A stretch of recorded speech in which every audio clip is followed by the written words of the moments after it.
राजनीतिमा दलहरू एकअर्कालाई कमजोर देखाउने या गैर जिम्मेवार साबित गर्ने अवसर पाएसम्म त्यसको सदुपयोग गर्न चुक्दैनन्। एकअर्का प्रतिको आरोप प्रत्यारोप र जनसरोकारका सवालमा संवेदनहीनताले अहिले मुख्य दलहरू जनताको नजरमा अलोकप्रिय बनेका छन्। त्यही दलहरूको अलोकप्रियतामाथि टेकेर पछिल्लो स्थानीय निर्वाचनमा देशका विभिन्न ठाउँमा स्वतन्त्र उम्मेदवार विजयी भए। त्यसैले उत्साहित भएर होला अहिले आगामी संसदीय निर्वाचनका लागि स्वतन्त्र उम्मेदवारी घोषणा गर्नेहरूको लहर नै चलेको छ। नमस्कार, म शान्ति गिरी। यो हो न्युज च्याट टुडे। एसपीपी को तरङ्गले देशको राजनीति हल्लिएको छ। राजनीतिक भूकम्प र त्यसको पराकम्प जारी छ। सेनाले आफ्नो संलग्नतामा यस्तो कुनै सहमति नभएको जनाए पनि पूर्व सेनापतिले अमेरिकी राजदूतावासलाई लेखेको पत्र सार्वजनिक भएको छ। दलका नेताहरू एसपीपीमा नेपाल जानुको कारक भएको भन्दै एक अर्कालाई दोष लगाइरहेका छन्। वर्तमान सरकार पनि यो सहमतिबाट पछि हट्न खोजिरहेको देखिन्छ। तर देशको दीर्घकालीन राजनीतिमा एसपीपीको असर के पर्ने हो अहिले भन्न सकिने अवस्था छैन। यति बेला नेपालमा एसपीपीको विषय निकै तातेको छ। अमेरिकाले नेपाली सेनासँगको सैन्य सम्झौता प्रस्ताव स्टेट पार्टनरशिप प्रोग्राम एसपीपीको मस्यौदा सार्वजनिक भएपछि अहिले राजनीतिक दलहरू तातेका छन्। सन् 2015 मा पहिलो पटक अमेरिकाले नेपालसँग स्टेट पार्टनरशिप प्रोग्रामको प्रस्ताव गरेको विषय अहिले चर्चामा आएको छ। खास गरेर आगामी असार 28 गतेदेखि प्रधानमन्त्री शेरबहादुर देउवा अमेरिकी भ्रमणमा जान लागेको हुँदा यसमा थप शंका आशंका पैदा भएको छ। अहिले मुख्य गरी प्रमुख राजनैतिक दलका नेताहरू यस विषयलाई लिएर एक अर्कालाई आरोप प्रत्यारोप लगाइरहेका छन्। हुन त यसअघि पनि निकै विवादको विषय बनेको अमेरिकी सहयोग परियोजना एमसीसी पछि सबैले मिलेर संसदबाट पास गराए। अहिले एसपीपी को विषय पनि सुरुवाती चरणमा हुँदा सबै राजनैतिक दलका नेताहरू आफूलाई चोखो बनाउँदै एक अर्कालाई आरोप लगाइरहेका छन्।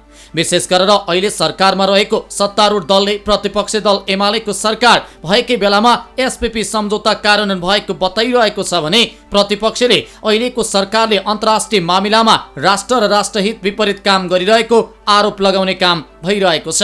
सत्ता साझेदार दल नेकपा माओवादी केन्द्रका अध्यक्ष एवं पूर्व प्रधानमन्त्री पुष्पकमल दाहाल प्रचण्डले एमालेका अध्यक्ष केपी शर्मा ओली नेतृत्वको सरकारले एसपीपी सम्झौता गरेको गम्भीर आरोप लगाएका छन्। उनले एसपीपी सम्झौता कार्यान्वयन गर्ने काम सन् 2019 सालमा केपी ओली नेतृत्वको सरकारले सम्झौता गरिसकेको तथ्य इतिहासमा रहेको भन्दै त्यसलाई हरेक नेपालीले बुझ्न आवश्यक रहेको बताए। अहिले राष्ट्रवादको झुटो र पाखण्डी प्रचार गर्ने कार्य भइरहेको उनको भनाइ छ। उनले एसपीपी सम्झौता गर्ने भन्ने कुरो झुटो भएको दावी गर्दै नेपालले अमेरिकासँग एसपीपी जस्ता कुनै पनि सैन्य सम्झौता नगर्ने घोषणा समेत गरे। यति मात्रै होइन, अध्यक्ष दाहालले प्रधानमन्त्री शेरबहादुर देउवाले सैन्य सम्झौता गर्दिन भन्ने वचन पनि दिएको हुँदा कोही नागरिकहरू भ्रममा नपर्न समेत आग्रह गरेका छन्। एसपीपी भन्ने हुँदैछ रे, ल सैनिक सम्झौता हुँदैछ रे भनेर भइ नै सक्यो रे भने जस्तो गरी प्रचार गरिएको छ। बिल्कुल झुटो। म गठबन्धनको एउटा नेताको हैसियतले र प्रधानमन्त्रीसँग र गठबन्धनमा हाम्रो भएको छलफलमा त्यस्तो कुनै सम्झौता भएको छैन। सम्झौता त्यस्तो कुनै सैन्य सम्झौता हुने छैन, यो घोषणा म यहाँबाट गर्न चाहन्छु। हुने छैन। प्रधानमन्त्रीजीले म कुनै पनि हालतमा त्यस्तो खालको सम्झौतामा जान्न भनेर त्यो कमिटमेन्ट उहाँले पनि गर्नुभएको छ। कोही भ्रममा पर्न जरुरी छैन। बरु यो एसपीपी सम्झौता कार्यान्वयन गर्ने काम 2019 सालमा केपी ओली नेतृत्वको सरकारले सम्झौता गरिसकेको तथ्य इतिहासमा छ। यो कुरा हामी सबैले बुझ्न जरुरी छ। तर हाम्रो यो गठबन्धन त्यस्तो कुरामा लाग्दैन, जाँदैन। हामी नेपालको राष्ट्रिय स्वाधीनताको पक्षमा, नेपालको विकास र समृद्धिको पक्षमा दृढतापूर्वक उभिन्छौँ। प्रचण्डले बोलेका कुरा बाहिर आएपछि प्रतिपक्ष त्यत्तिकै बसेन। प्रतिपक्ष एमाले पनि तात्यो। एमालेका वरिष्ठ उपाध्यक्ष ईश्वर पोखरेलले ओली सरकारको पालामा अमेरिकासँग स्टेट पार्टनरशिप प्रोग्राम एसपीपी स्वीकार गरेको प्रमाणित गर्न प्रचण्डलाई चुनौती नै दिए। ओली प्रधानमन्त्री भएका बेला रक्षा मन्त्री समेत रहेका उनले गठबन्धनका नेताहरूले झुटो बोलेको भन्ने प्रतिक्रिया दिए। उनले यस विषयमा कुनै सकारात्मक कुरा, लिखित वक्तव्य वा माइन्युट भए संसदमा पेश गरे त्यसको पूर्ण जवाबदेही लिन आफूहरू तयार रहेको बताए। उनले यति मात्रै भनेनन्, हिम्मत भए ओलीको पालामा भएको हो भनेर प्रमाण पेश गर्नुपर्ने, नभए गैर जिम्मेवार अभिव्यक्तिका लागि क्षमा माग्नुपर्ने बताए। म चुनौतीका साथ भन्न चाहन्छु, अहिले गठबन्धनको एउटा नेताले भन्नुभएछ हालसालै, यो केपी ओलीको पालामा भयो। म त्यसबेला केपी ओलीले नेतृत्व गरेको सरकारको बेलामा उपप्रधान तथा रक्षा मन्त्री थिएँ। यस विषयमा म पूर्ण जिम्मेवारीका साथ भन्न चाहन्छु, यदि त्यसबेला कुनै पनि सकारात्मक कुरा, त्यसका केही लिखतहरू, वक्तव्यहरू, माइनटहरू, केही कुराहरू छन् भने यो संसद समक्ष प्रस्तुत गरियोस्। त्यसको पूर्ण जवाबदेही लिनको लागि हामी तयार छौँ। त्यसबेला पठाउने, पछिल्लो चोटि जब केपी ओलीले नेतृत्व गरेको बेलामा त्यो विषय उठ्यो, त्यसलाई यो एसपिपीलाई यो इन्डो पेसिफिक स्ट्राटेजीको अङ्ग बनाएर कुराहरू आइसकेपछि त्यसबेला हामीले बडो गम्भीर रूपमा त्यसलाई वास्तवमा लिनुपर्छ। यो हाम्रो असंलग्न परराजनीति, कुनै सैनिक गठबन्धनमा सामेल नहुने हाम्रो हिजोदेखिको हाम्रो अडान, राष्ट्रिय अडान, त्यसलाई कमजोर पार्ने हिसाबले जुन कुराहरू आएको छ, यसको बारेमा सामग्रिक रूपमा हामीले जवाफ दिनुपर्छ भनेर त्यसबेला एउटा हामीले कार्यदल निर्माण गऱ्यौँ। त्यो कार्यदल परराष्ट्र सचिवको संयोजकत्वमा रक्षा सचिव, गृह सचिव र नेपाली सेनाका प्रतिनिधिसहित वास्तवमा त्यो कार्यदल बन्यो, जसले वास्तवमा यो एसपिपीको नाममा आएको यो चिजलाई अगाडि बढाउनु उचित हुँदैन भनेर निष्कर्षहरू निकालेको छ। यो तथ्य हुँदाहुँदै लाज पचाएर गलत ढङ्गले यस किसिमका कुराहरू जो अहिले उछालिँदैछ, म वास्तवमा यसप्रति खेद व्यक्त गर्न चाहन्छु।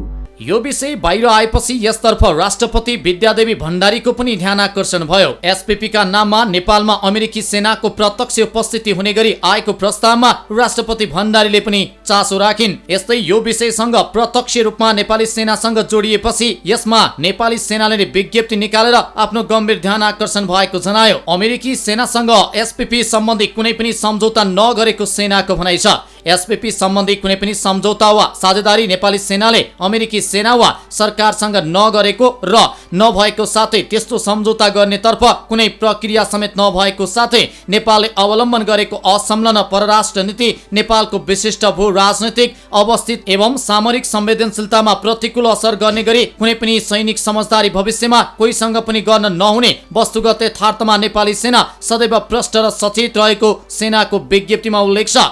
यस विषयमा सञ्चार तथा सूचना प्रविधि मन्त्री ज्ञानेन्द्र बहादुर कार्कीले अमेरिकी सेना नेपाल आएर बस्ने कुरामा कुनै सत्यता नरहेको स्पष्ट पारे। उनले नेपाल सार्वभौम राष्ट्र भएको उल्लेख गर्दै एक देशबाट अर्को देशको नागरिक आवतजावत गर्ने प्रक्रियाहरू रहेकाले बिना प्रक्रिया कुनै व्यक्ति सेना आउने र रहने कुरामै सीमित रहेको दावी समेत गरे। उनले एमसीसी परियोजना कार्यान्वयनमा गइसकेको भन्दै अबका दिनमा नेपाली जनताले पाउने प्रतिफल देखाउँदै जाने पनि बताएका छन्। संसदबाट करिब सहमतिमा एमसीसी परियोजना लागू भएको कुरा तपाईहरुलाई अवगतै छ र अब यसबाट नेपाली जनताले पाउने प्रतिफल देखिँदै जानेछ। म यही कुरा यहाँहरु मार्फत निवेदन गर्न चाहन्छु र एमसीसी परियोजनालाई समयमै सम्पन्न गरेर यसको लाभबाट नेपाली समाजलाई लाभान्वित गर्नका निमित्त हामी सबैले साझा प्रयत्न गरौँ र तपाईले एकजना माननीय सदस्यको हवाला दिँदै जुन कुरा गर्नुभयो यस बारेमा मेरो भन्नु केही छैन।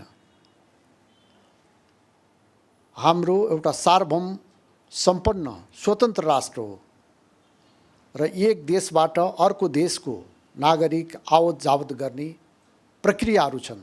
ती प्रक्रिया बिना या कुनै व्यक्ति सेना आउने रहने कुरा यो चाहिँ कुरा मात्रै हो, यसमा कुनै सत्यता छैन। माओवादी केन्द्रका राष्ट्रिय सभा सदस्य नारायण काजी श्रेष्ठले स्टेट पार्टनरशिप प्रोग्राम एसपीपी सम्झौता नेपालले नगरेको भए अमेरिकालाई पत्र लेखेर प्रतिवाद गर्नुपर्ने बताएका छन्। उनले सम्झौता नगरिएको सरकारको दाबी हो भने अमेरिकालाई औपचारिक रूपमै पत्र लेखेर विरोध गर्न सक्नुपर्ने बताए। अहिले एकातिर सरकारले ल्याएको बजेटको विषय विवादित बनेको छ भने अर्कातिर एसपीपी, यी दुवै विषयमा सरकार पक्ष र प्रतिपक्षको दोहोरी कहिलेसम्म चल्छ कुनै ठेगान नै छैन।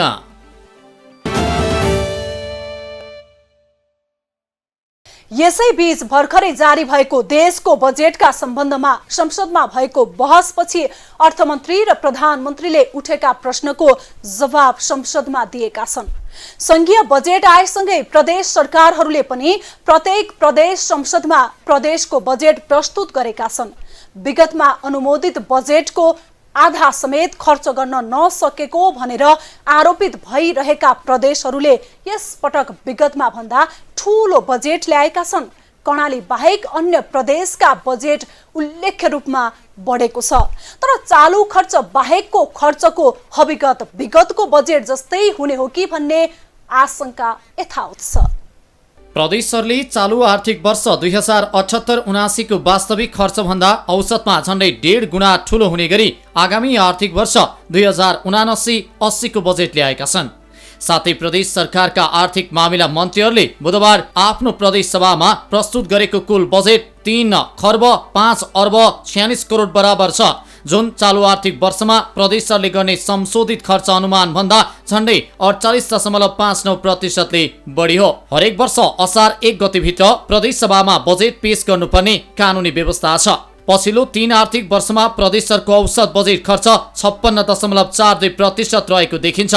खर्च गर्ने क्षमता बढाउनै पर्ने अवस्था देखिएका प्रदेशहरूले त्यतातिर ध्यान नदिएर बजेटको आकार भने झन्झन बढाउन थालेको देखिन्छ। चालू आर्थिक वर्ष 2078-79 का लागि प्रदेशहरूले ल्याएको बजेट पनि अघिल्लो आर्थिक वर्ष 2077-78 को वास्तविक खर्चभन्दा करिब 38.5% ले बढी थियो। संघीय सरकारले प्रदेशलाई दिने वित्तीय हस्तान्तरणको रकम बढाएको तथा राजस्व बाँडफाँडबाट जाने रकमको अनुमान समेत बढाएका छन्।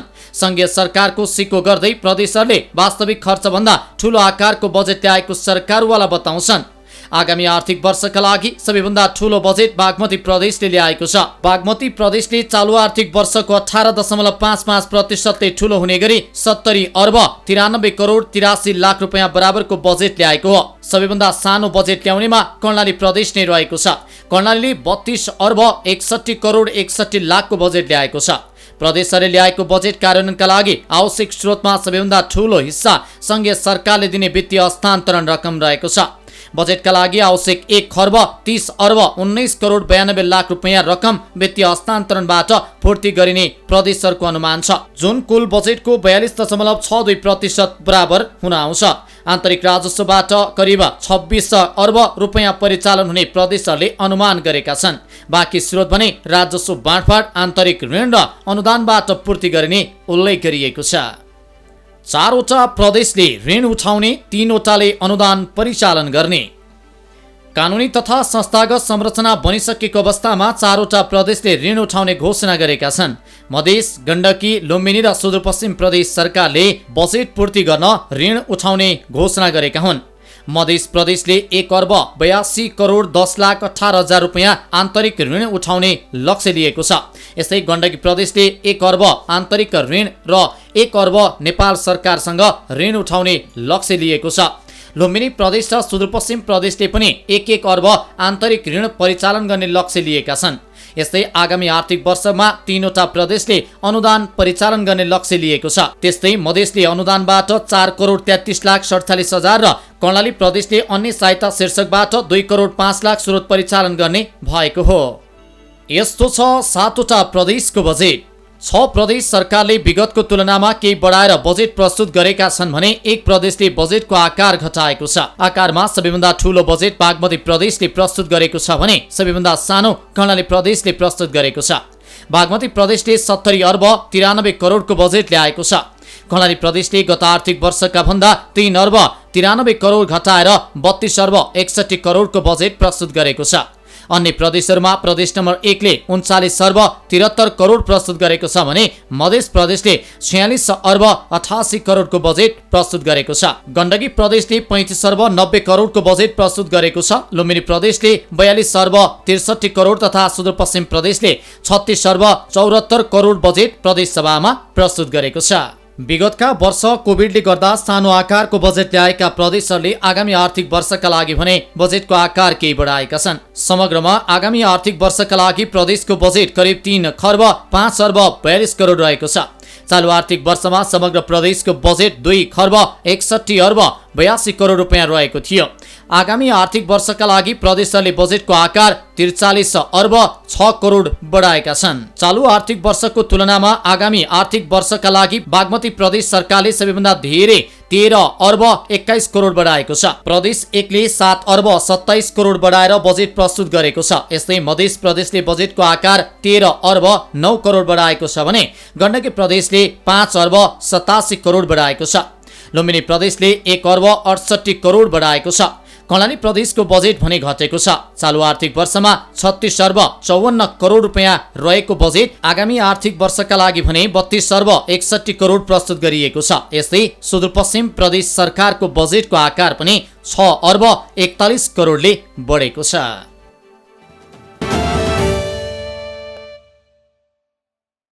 संघीय बजेटमा ल्याइएको विभिन्न लोकप्रिय देखिने प्रावधानहरू सीमित वर्गको स्वार्थका लागि ती वर्गबाट प्रभावित भएर राखिएको भनी आलोचना भइरहेको छ।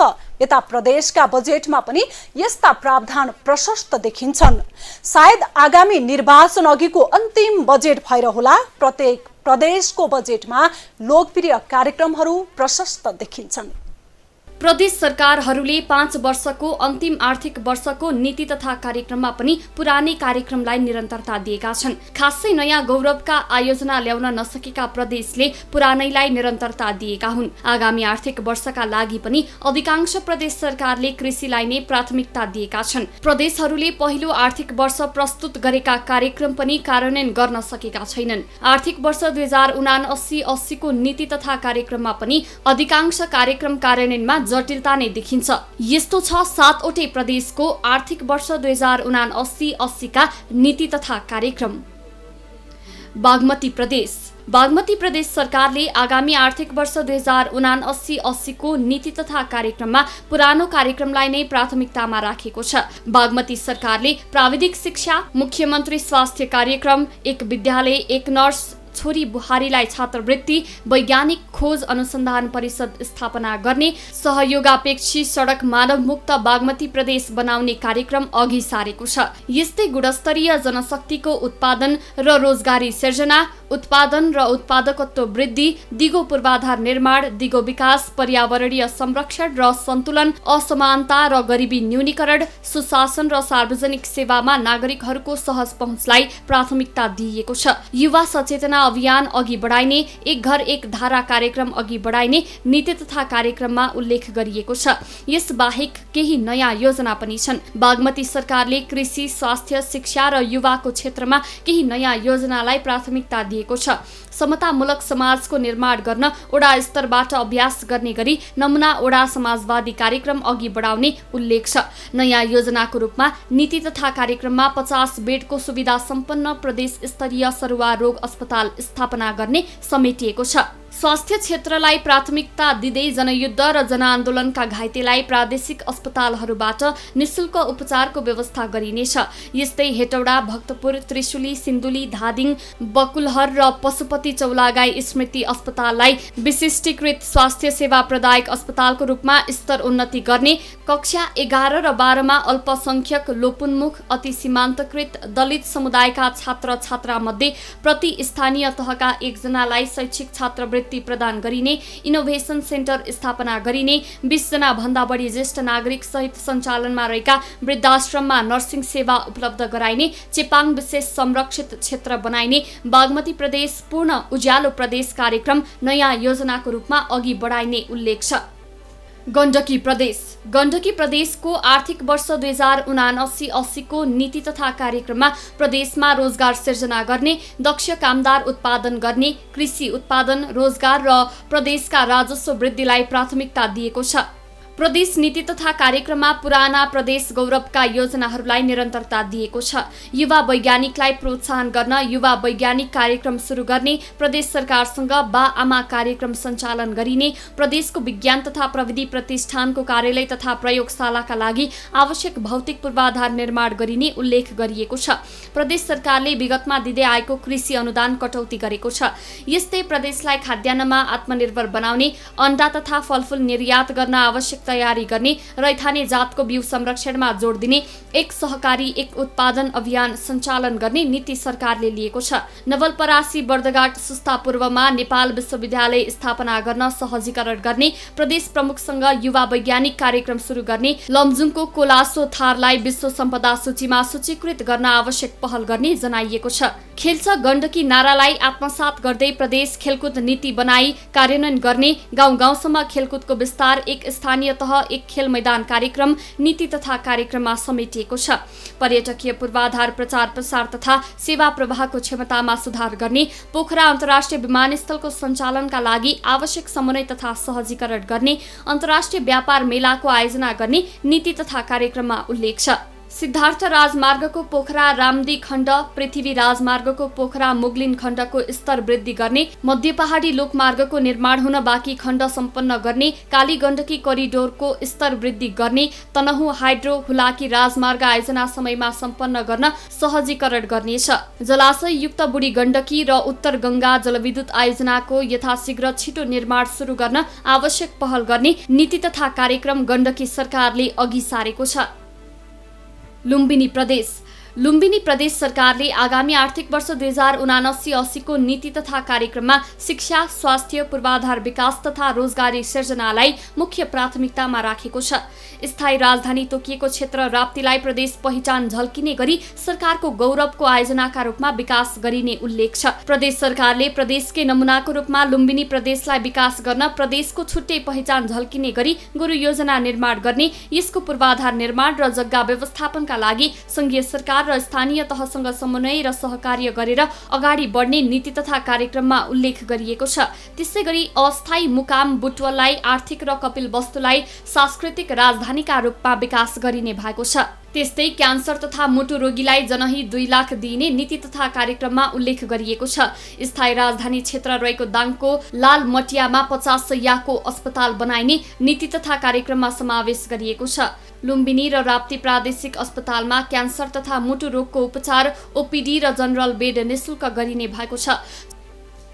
मध्य प्रदेश सरकारले आर्थिक वर्ष 2079-80 को नीति तथा कार्यक्रममा स्वास्थ्य, शिक्षा, कृषि तथा रोजगारी लगायतमा विशेष जोड दिएको छ। नीति तथा कार्यक्रममा आर्थिक स्थिरता कायम गर्ने, आर्थिक वृद्धि दर बढाउने, अनुत्पादक खर्च नियन्त्रण गर्ने, प्रशासनिक क्षेत्रमा अनुशासन कायम गर्ने, स्वरोजगार प्रवर्धन गर्ने र शिक्षा स्वास्थ्यमा सुधार ल्याउने नीति तथा योजनामा समेटिएको छ। साथै चुरे संरक्षण प्रवर्धन कार्यक्रममा जोड दिएको छ। प्रदेश सरकारले नीति तथा कार्यक्रममा जीवन निर्वाह खर्च, गरी खाने अभियान लगायत नयाँ कार्यक्रम समावेश गरिए पनि बेटी पढाऊ बेटी बचाऊ, हाम्रो प्रदेश उज्यालो प्रदेश, जहाँ सडक त्यहाँ विकास, प्रादेशिक पूर्वाधार पर्यटन विकासको आधार लगायतका अधिकांश पुरानो कार्यक्रमलाई निरन्तरता दिइएको छ।